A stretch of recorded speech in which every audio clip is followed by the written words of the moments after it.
Boom. What is going on, everybody? Was it Wednesday now? Yeah, happy Wednesday to you all, and welcome to another live beer review.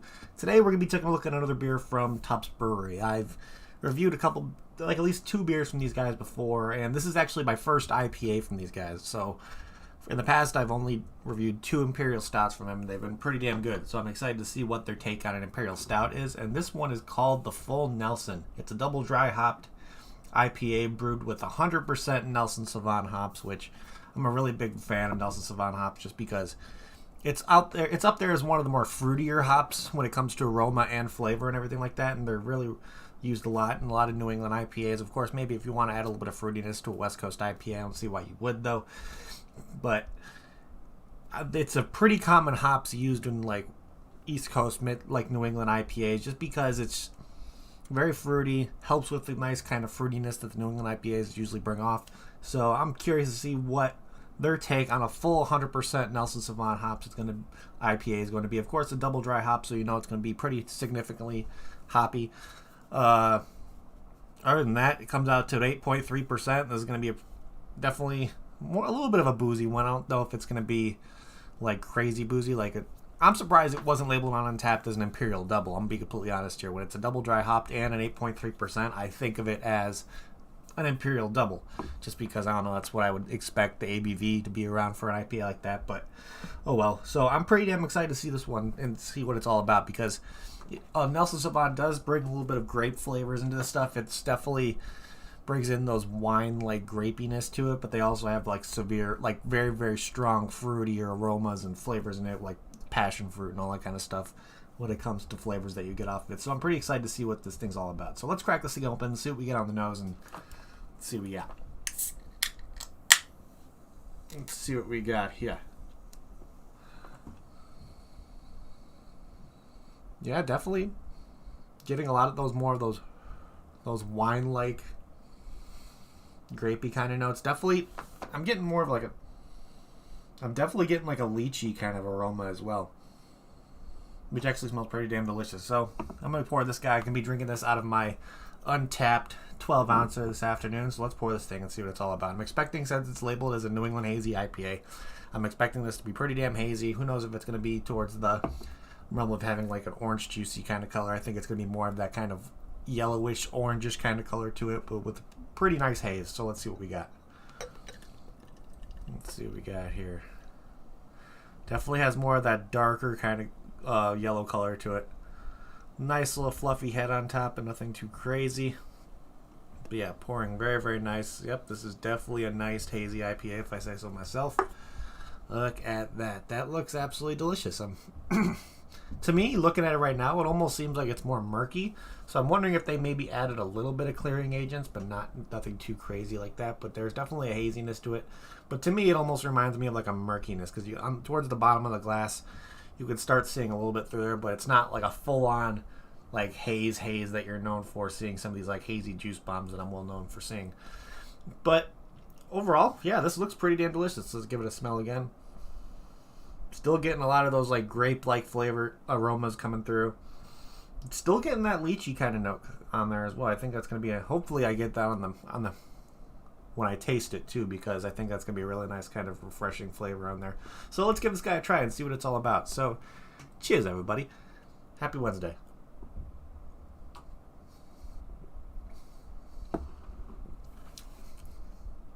Oh yeah, this is nice. Definitely really nice. Definitely very, very fruity, but you're still getting that like kind of like vegetal hoppiness that comes through it as well. But you're definitely getting flavors of like passion fruit, a little bit of lychee for me. That grapiness that almost reminds me of like that Sauvignon Blanc kind of grapiness to it, which I think is a nice kind of balance. It's not really any citrusiness to it. There's definitely, I would say this has a little bit of a tropical fruit note to it, like passion fruit having that little bit of a tropical kind of flavor to it. But overall, I think this was really, really well done. Really nice and smooth. Love the mouthfeel on it. Very, very like, almost like creamy mouthfeel. Definitely silky to it, and it's not like your kind of stout kind of creamy mouthfeel. It's more of that like very, very juicy like mouthfeel when it comes to a nice juicy IPA, and I think they did a pretty good job representing that with this guy. So I think this was actually part of their small batch series, if I remember correctly. So they did a small batch kind of series, which this one's called the Full Nelson. And so I don't know if they did like a crazy amount of release for it, but I don't think it's on tap over at the brewery right now. But let's see if we can find something here on Untapped and see if we can find an equivalent to this guy if you can't get your hands on this guy from TUPPS. So let's see here. We got one here from Equal Parts Brewing called No Billboards, which it's more of an American IPA. The Cascades, Centennial, Talus hops, 7%. Okay, let's see. So it was originally a New England IPA, but they kind of made it to like a West Coast kind of style. But Equal Parts Brewing is in Houston, Texas. I don't know if I consider this one. It's definitely going to have more of those drier kind of mouthfeels to it due to being a West Coast IPA. Well, we got one here from Mountains Walking Brewery called the Tin Sky Double Dry Hop, which is a variant of their Tin Sky. It's used with flaked barley and flaked oats. I can definitely see there being like flaked barley, or I would probably say flaked oat in this one to kind of help with that mouthfeel. So there's probably oats in here as well. They could have added flaked wheat, because whenever you're adding flaked oats or wheat, it's definitely going to add sweetness, but it's also going to add that more of a pillowy, soft kind of mouthfeel to us, which is very, very nice in a nice New England IPA. So double dry hop with mass quantities of Vic's Secret and Mosaic. Yeah, I would say this one's pretty close. So this Tin Sky from Mountains Walking could definitely be on the list of being something that's similar. But let's go over to my beer history and see what we can find here that possibly would be similar. Or of course, breweries are making all kinds of stuff that's similar to this, so it's never going to be hard to try to find a beer similar to this. I would say a Nelson Sauvin single hopped IPA is pretty common. In my opinion, I would definitely say it's not like an uncommon thing to see. So let's go to New England Hazy. So IPA New England Hazy. Let's see what we got. Of course, I just did the Vaderade from Streetside, but I bet you Streetside has some other New England Hazy IPAs that are really good. Unseen Creatures, of course, with the Child, which is, I'm trying to think if that was more citrusy or not, but they definitely have a lot of New England Hazy IPAs. Of course, Anchorage, Breeze City. Of course, the Dope Nose is on there for being solid. We got more from Anchorage. We got Listerman that makes some New England Hazies. Three Blondes in Michigan. Pollyanna in Illinois. Alarmist in Illinois. Colorado Brewing, or Coronado Brewing Company with the Mango Farm. That might be bringing in some like sweeter tropical fruit notes as well. So maybe the Mango Farm might kind of replicate some of those tropical fruit feels, even though you're going to get more grape flavors and like all the other stuff when it comes to just more passion fruit lychee kind of situations. I think it might replicate the tropical fruitiness to it, but it might be pretty close. But this one from Coronado might be something that you would enjoy. But yeah, there's New England Hazy IPAs are a fairly common style of an IPA. Of course, to me, if you put me in if we had to talk about what's better than New England Hazy or the American West Coast IPA, it just all depends on like what you like. You like more fruitiness, you like juiciness, do you like more hoppy kind of dry bitter notes? Then you most likely will like the West Coast IPA, the American IPA, which is going to have those drier, more bitter, definitely more of those herbal, piney kind of hoppy flavors, when your New England kind of style of IPA is going to have more of those fruitier notes, definitely having that juicier kind of mouthfeel, of course using flaked oats, using that pillowy soft mouthfeel as well.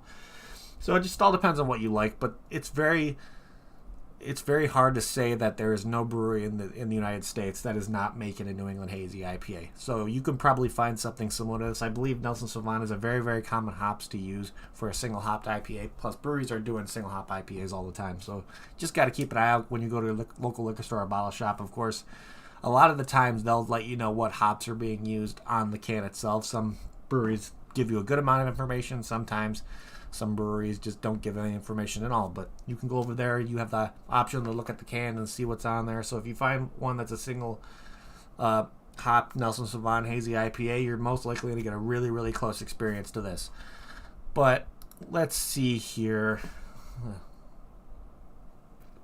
Of course, we'll read a description of this guy, and then we'll start going down to figure out what the ratings and stuff are with a bunch of people. So of course, the description is pretty self-explanatory. It's 100% Nelson Sauvin Double Dry Hopped IPA, part of their small batch series. So, of course, when it comes to during the boil, they only use Nelson Sauvin.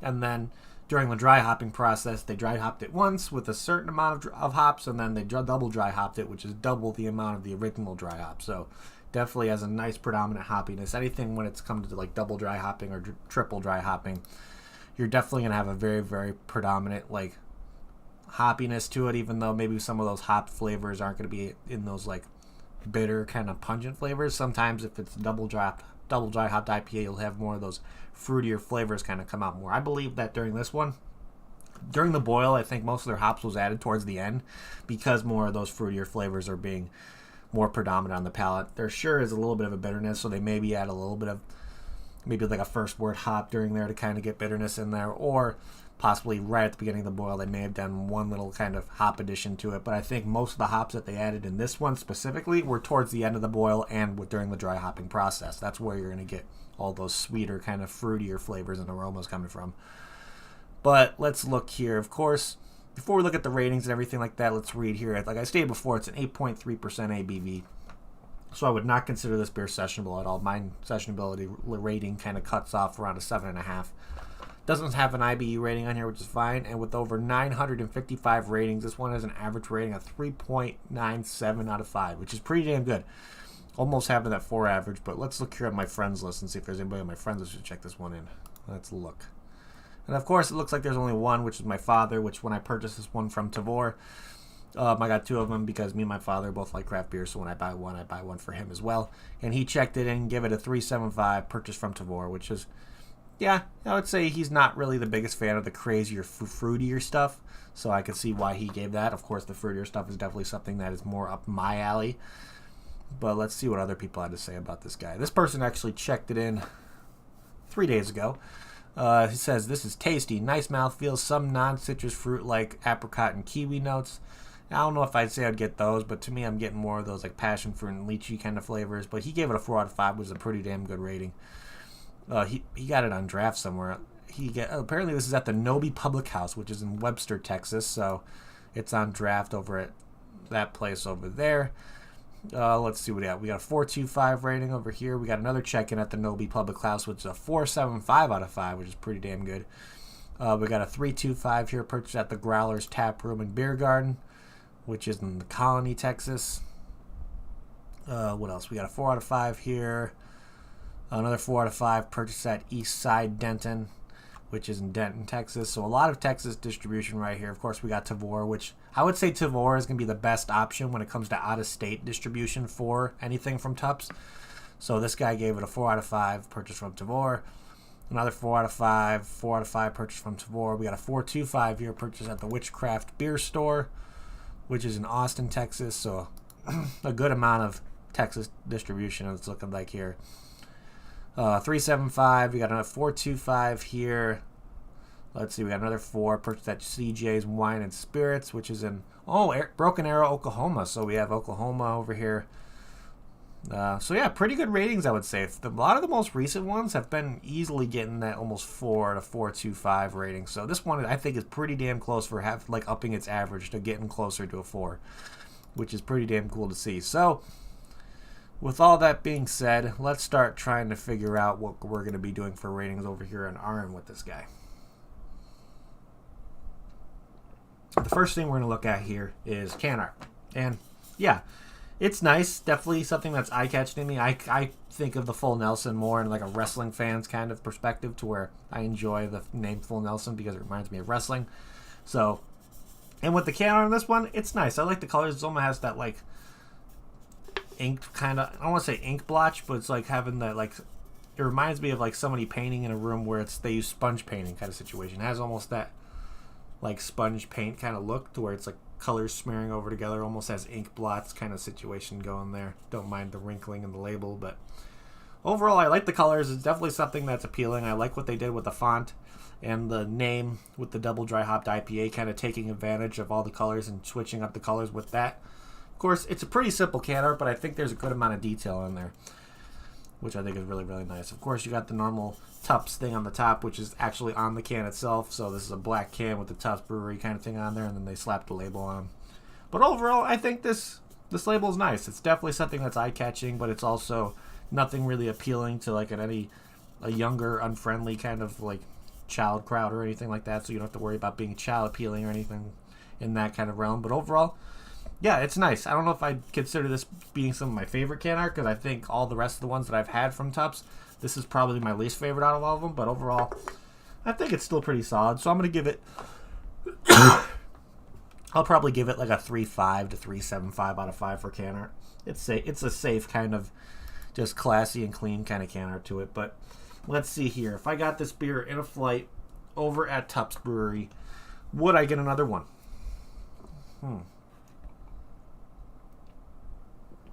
To be honest, I probably would. Like I said, I'm a huge fan of New England Hazy IPAs. I love when IPAs are more on the fruitier side, because it kind of lets you know that a brewery knows what they're doing when they're able to bring out more of those fruitier flavors and aromas from a beer, just because they know which ones kind of bring off those fruity ones. They know you have to do it in like a New England Hazy, so they understand what kind of grain to use in there to help make that fruitiness and make it even more of a better drinking experience by using either flaked oat or flaked wheat kind of situation to have that kind of softer mouthfeel. So this is definitely telling me that TUPPS knows what they're doing, because it's a very fruity, very like lychee, passion fruit forward. Definitely has that almost Sauvignon Blanc grapiness to it, which I think is really, really nice. And just really nice, smooth, pillowy, soft mouthfeel. So this is a pretty damn solid New England Hazy IPA. So I would definitely get another one of these if I had it in a flight. I'd probably get a 4 or 6 pack to bring home, because I think this would be perfect for like a warm day drinking it outside. But other than that, what is my final rating on this guy going to be?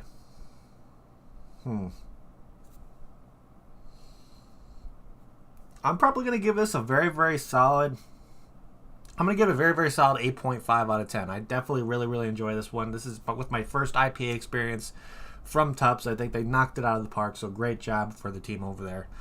So now I've had 2 stouts and 1 IPA from them. I would definitely looking forward to trying some other stuff from them in the future, so I'm definitely going to keep an eye out for more stuff from TUPPS on Tavour specifically.